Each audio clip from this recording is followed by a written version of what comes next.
ಸರ್ಕಾರದ ಪರವಾಗಿ ಒಂದು ಹೇಳಿಕೆಯನ್ನು ಕೊಡಬೇಕು. ತಾವು ಅನುಮತಿ ಕೊಟ್ಟಿದ್ದೀರಿ, ನಿಮಗೆ ಧನ್ಯವಾದಗಳು. ಈ ಒಳ ಮೀಸಲಾತಿ ಬಗ್ಗೆ ನಿನ್ನೆ ಸರ್ಕಾರ ಒಂದು ತೀರ್ಮಾನವನ್ನು ಮಾಡಿದೆ. ಆ ತೀರ್ಮಾನವನ್ನು ನಾವು ಅಸೆಂಬ್ಲಿ ನಡೀತಾ ಇರೋದ್ರಿಂದ ಅಸೆಂಬ್ಲಿನಲ್ಲೇ ಸ್ಟೇಟ್ಮೆಂಟ್ ಮಾಡಬೇಕು ಅಂತೇಳಿ ತೀರ್ಮಾನ ಮಾಡಿ ಈಗ ಆ ಹೇಳಿಕೆಯನ್ನು ಕೊಡ್ತಾ ಇದ್ದೇನೆ.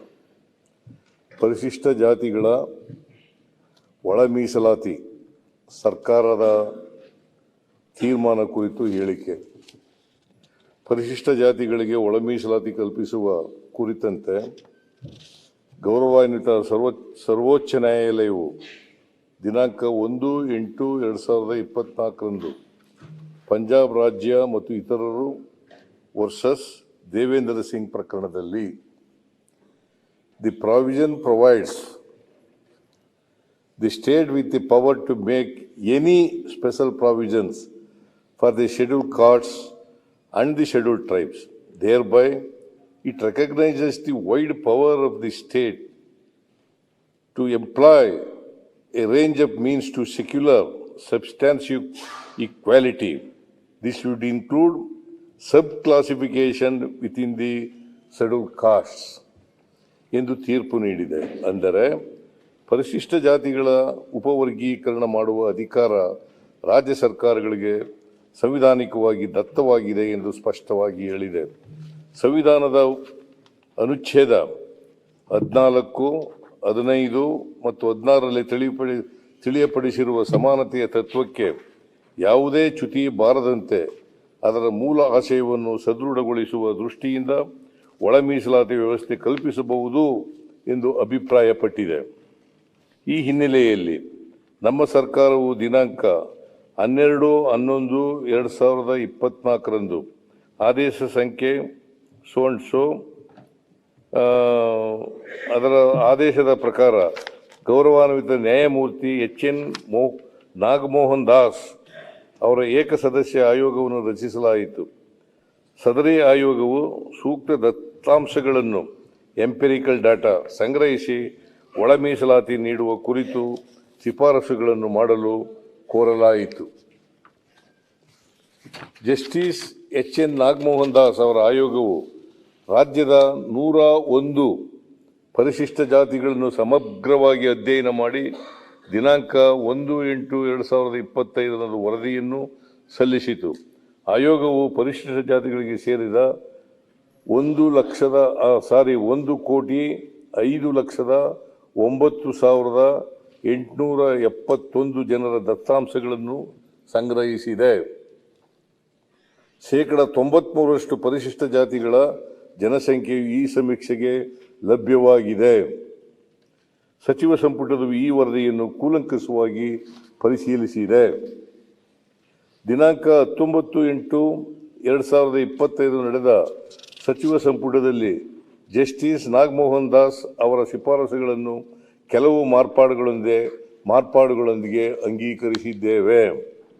ಎಡಗೈ ಸಂಬಂಧಿತ ಜಾತಿಗಳೆಂದು ಆಯೋಗವು ಗುರುತಿಸಿರುವ ಸಮುದಾಯಗಳಿಗೆ 6% ಒಳ ಮೀಸಲಾತಿ ಕಲ್ಪಿಸಲು ತೀರ್ಮಾನಿಸಿದ್ದೇವೆ.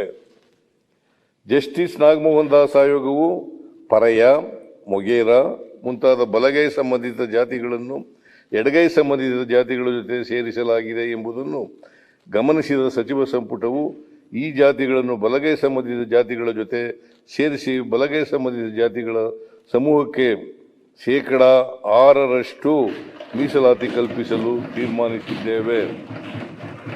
ಇದರ ಜೊತೆಯಲ್ಲಿ ಆದಿ ಕರ್ನಾಟಕ, ಆದಿ ಆಂಧ್ರ, ಆದಿ ದ್ರಾವಿಡ ಗುಂಪುಗಳಲ್ಲಿನ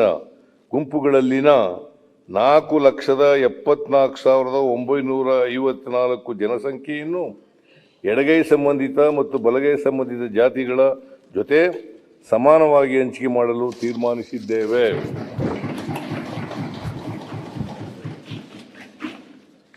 ಸ್ಪೃಶ್ಯ ಜಾತಿಗಳ ಗುಂಪಿಗೆ ಜಸ್ಟಿಸ್ ನಾಗಮೋಹನ್ ದಾಸ್ ಅವರು 4% ಮೀಸಲಾತಿಯನ್ನು ಶಿಫಾರಸು ಮಾಡಿದ್ದರು. ಹಾಗೆಯೇ 59 ಜಾತಿಗಳ 5,22,099 ಜನಸಂಖ್ಯೆಯನ್ನು ಪ್ರವರ್ಗ ಎ ಎಂದು ತೀರ್ಮಾನಿಸಿ 1% ಮೀಸಲಾತಿಯನ್ನು ಶಿಫಾರಸು ಮಾಡಿದ್ದರು. ಕೆಲವು ತಾಂತ್ರಿಕ ಕಾರಣಗಳಿಂದ ಎರಡೂ ಗುಂಪುಗಳನ್ನು ಒಟ್ಟಿಗೆ ಸೇರಿಸಿ 5% ಮೀಸಲಾತಿ ನೀಡಲು ತೀರ್ಮಾನಿಸಿದ್ದೇವೆ. ಜಸ್ಟಿಸ್ ನಾಗಮೋಹನ್ ದಾಸ್ ಆಯೋಗವು ABCDE ಎಂದು ಪ್ರವರ್ಗಗಳನ್ನಾಗಿ ವಿಭಾಗೀಕರಿಸಿ ಮಾಡಿದ ಶಿಫಾರಸನ್ನು ಸಚಿವ ಸಂಪುಟವು ABC ಎಂದು 3 ಪ್ರವರ್ಗಗಳನ್ನಾಗಿ ವಿಭಾಗೀಕರಿಸಲು ಹಾಗೂ ಎಡಗೈ ಸಂಬಂಧಿಸಿದ ಜಾತಿಗಳ ಎ ಪ್ರವರ್ಗಕ್ಕೆ 6%, ಬಲಗೈ ಸಂಬಂಧಿಸಿದ ಜಾತಿಗಳುಳ್ಳ ಬಿ ವರ್ಗಕ್ಕೆ 6% ಹಾಗೂ ಸಿ ವರ್ಗಕ್ಕೆ 5% ಒಳ ಮೀಸಲಾತಿ ನೀಡಲು ತೀರ್ಮಾನಿಸಿದ್ದೇವೆ. ಪರಿಶಿಷ್ಟ ಜಾತಿಗಳಲ್ಲಿರುವ ಎಲ್ಲ 101 ಜಾತಿಗಳಿಗೆ ಶಿಕ್ಷಣ, ಉದ್ಯೋಗಾವಕಾಶ ಹಾಗೂ ಇನ್ನಿತರ ವಿಷಯಗಳಲ್ಲಿ ಅವಕಾಶಗಳನ್ನು ಒದಗಿಸುವಲ್ಲಿ ಸಮಾನತೆ ಮತ್ತು ನ್ಯಾಯಸಮ್ಮತತೆಯನ್ನು ಖಚಿತಪಡಿಸಿಕೊಳ್ಳುವ ದೃಷ್ಟಿಯಿಂದ ಈ ಮಾರ್ಪಾಡುಗಳನ್ನು ಮಾಡಲಾಗಿದೆ. ಈ ರೀತಿ ನಿರ್ಧಾರ ಮಾಡುವಾಗ ಸಚಿವ ಸಂಪುಟವು ಗೌರವಾನ್ವಿತ ಸರ್ವೋಚ್ಚ ನ್ಯಾಯಾಲಯದ ತೀರ್ಪಿನಲ್ಲಿ ನಮೂದಿಸಲಾದ ತತ್ವಗಳನ್ನು ಗಮನದಲ್ಲಿಟ್ಟುಕೊಂಡಿದ್ದೇವೆ. ಪರಿಶಿಷ್ಟ ಜಾತಿಗಳಲ್ಲಿನ ಚಲನಶೀಲತೆಯನ್ನು ಹಾಗೂ ಲಭ್ಯವಾಗುವ ದತ್ತಾಂಶಗಳನ್ನು ಪರಿಶೀಲಿಸಿಕೊಂಡು ಕಾಲಕಾಲಕ್ಕೆ ಈ ಜಾತಿಗಳನ್ನು ಅಧ್ಯಯನ ಮಾಡಿ ವರದಿ ನೀಡಲು ಶಾಶ್ವತ ಪರಿಶಿಷ್ಟ ಜಾತಿಗಳ ಆಯೋಗವನ್ನು ರಚಿಸಲು ತೀರ್ಮಾನಿಸಿದ್ದೇವೆ. ಒಳ ಮೀಸಲಾತಿಯ ಕುರಿತಂತೆ ಆದೇಶ ಹೊರಡಿಸಿದ ಕೂಡಲೇ ನೇಮಕಾತಿ ಪ್ರಕ್ರಿಯೆಗಳನ್ನು ಪ್ರಾರಂಭಿಸಲು ಹಾಗೂ ಒಂದು ಬಾರಿಗೆ ವಯೋಮಿತಿ ಸಡಿಲಿಸಲು ತೀರ್ಮಾನಿಸಿದ್ದೇವೆ. ಇದೇ ಸಂದರ್ಭದಲ್ಲಿ ಒಳ ಮೀಸಲಾತಿ ಹೋರಾಟಗಾರರ ಮೇಲಿನ ಮೊಕದ್ದಮೆಗಳನ್ನು ಹಿಂಪಡೆಯಲು ತೀರ್ಮಾನಿಸಿದ್ದೇವೆ.